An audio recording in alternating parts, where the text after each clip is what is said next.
Hi guys! Welcome to my vlog. Bali pupunta pala kami ng asawa ko sa may Kalentong. Kasi bibili kasi kami ng ulam dyan. So papunta na pala kami sa may sakayan ng jeep.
Nag-aantay na lang pala kami guys ng gabis papuntang Kalentong jeep.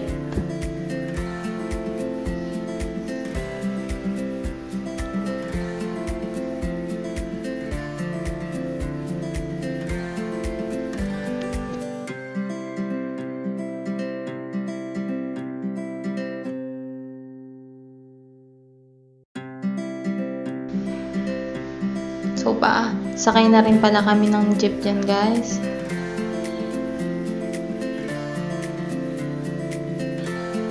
So yan, dalawa po pala kami pupunta ng Kalentong kasi nag-aya siyang pumunta. Kasi mas mura kasi yung mga pilihin dun compare sa mga palengke kasi syempre tinutubuan na nila kaya kahit papano na ano yung pagod nilang pumunta ng Kalentong. Syempre magtutubo ka talaga pag magtitinda ka lang pupunta ka sa Kalentong nang wala rin tubo pag binenta mo, di sayang lang yung pagod at pamasahe mo.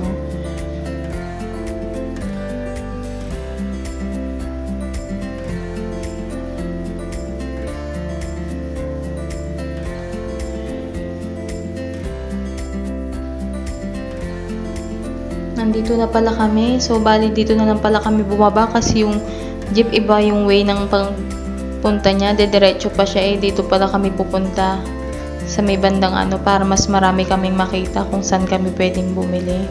So marami pa ng paninda dito guys. So kompleto na rin pala dito. May mga groceries, may mga gulay, manok, kompleto na po pala. Mga meat. Bumili po na pala ako kay nanay kasi matagal na rin hindi kami nakakain nito. Kaya bumili ako. Lagi po palang nandito si nanay sa may Kalentong nagtitinda niyan. Sobrang sarap pala ng ganyan niya, kaya kinain ko na rin agad.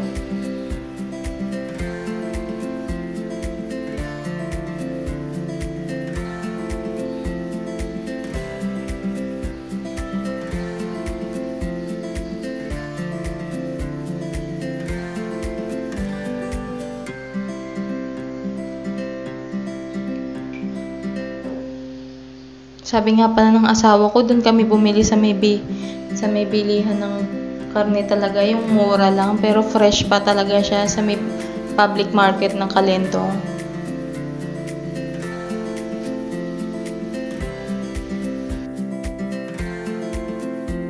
Total ubos ko na rin kainin yung kinakain ko kaya sabi ko siya muna yung kumain, ako na muna magbibideo sa kanya. So nandito na pala kami, papasok pala kami dyan sa may loob para bumili ng manok. Sarado na pala yung binibilhan namin, dyan kasi nakapwesto yan, kaya dito na kami bumili sa kabilang side. Bali bumili pala ako ng dalawang manok, isang thigh part at saka isang leg part.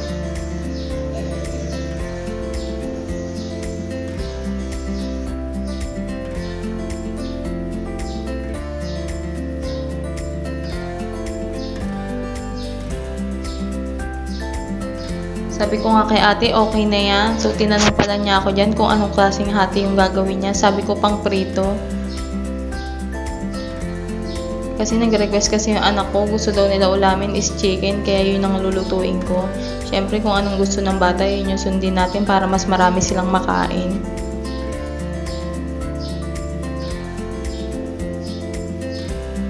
So, ang total pala niyan is 170 lang. Biruin nyo sa dami niyan is 170 lang. Pag sa binili nyo sa na tindahan niya, almost 200 na rin yan. Kaya pag pupunta ka talaga ng Kalentong, marami na rin pala yung bibilihin mo para hindi sayang pamasahe. Nakita ko rin pala dito yung mga bilihan na may saging na sabay yung pang turon. Kaya nagsabi ko magtuturon nga ako niyan sa susunod na araw. Kaya yung pinili ko is yung hindi pa ganong hinog para pag niluto ko sa susunod na araw is hindi na siya latang-lata. So sabi ko kay ate, pilihan niya ako ng mas okay sa susunod na araw palulutuin. Sabi niya nga meron pa nga daw dyan. So pag binili mo yun sa ibang palengke guys is 3 pesos, dito 1.50 pesos, 50 cents lang po pala siya. So kaya 20 pieces yung binili ko para 20 peraso rin na turon yung magawa ko.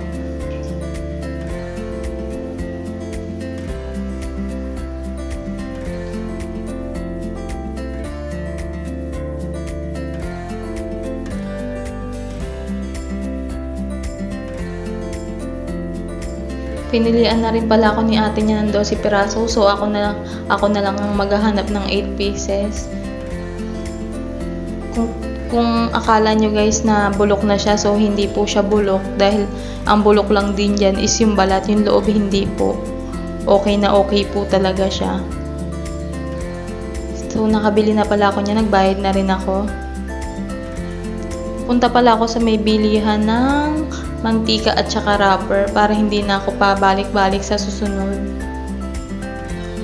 At kumpleto na siya para pag niluto ko sa susunod na araw is kumpleto na rekado ko. Hindi na ako para lumabas para bumili pa. Bumili rin pala ako ng condensed dyan kasi balak kong mag coffee jelly sa susunod na araw.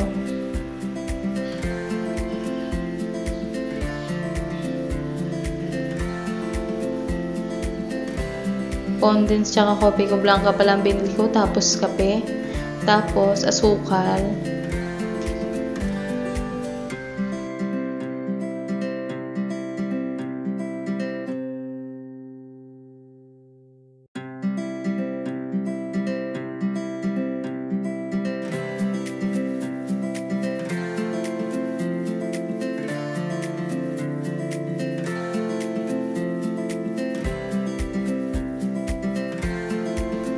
Punta pala ako sa may bilihan ng wrapper. Dito po talaga kami mismo bumibili ng wrapper kasi lagi pong bagong luto ang wrapper dito. Makikita mo talaga yung lutuan nila dyan guys. So dalawang tanda pala na medium yung binili ko kasi 20 peraso nga yung binili kong saging ng saba para sakto siya. 20 peraso yung gagawin ko kasing turon.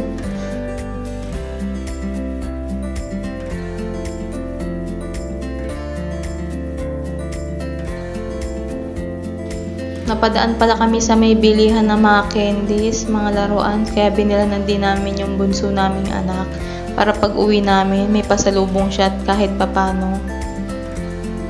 Dahil dyan lang guys, kahit maliit na bagay yan is tuwang-tuwa na talaga ang bata.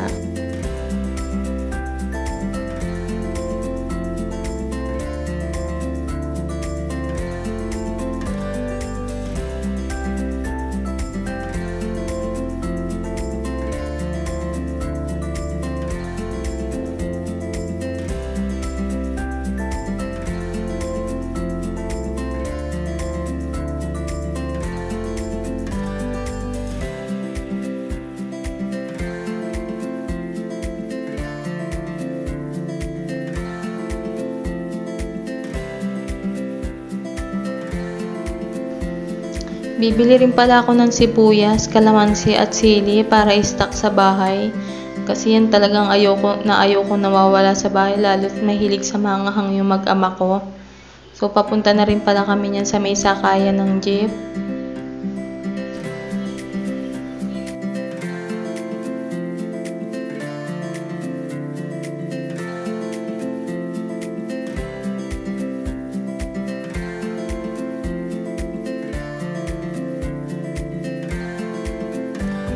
sabi ko nga sa asawa ko, may nakalimutan pa kami yung breading na gagamitin sa pamprito ng manok. So bali dalawa pala yung binili ko dyan, isang regular at saka isang spicy. Tulad nga po ng sinabi ko is mahilig po talaga yung anak ko sa maanghang, pati yung asawa ko. Kaya yung regular is para naman dun sa bunso at saka sa pangalawa kong anak kasi hindi sila kumakain ng maanghang. So pauwi na rin pala kami dyan guys, kaya nakasakay na kami ng jeep.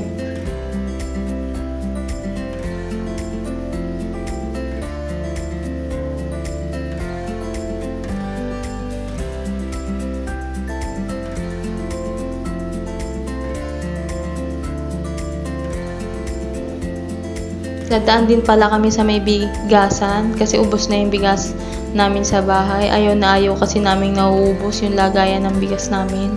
Kaya hanggat maaari, kung kahit pa 7 kilo, 10 kilo, nadadagdagan siya kasi mahirap pag walang bigas. Mas okay pa walang ulam kaysa sa walang bigas. Kasi magtoyo ulam ka lang, okay na yon. So pauwi na rin pala kami niyan.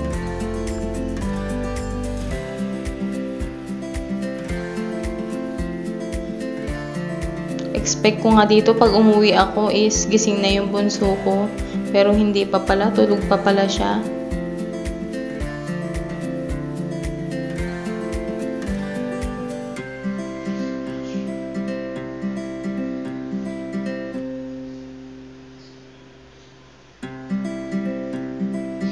So nag-aabang yung aso ko kapag may naririnig siyang nagsususi, ganyan talaga reaction niya.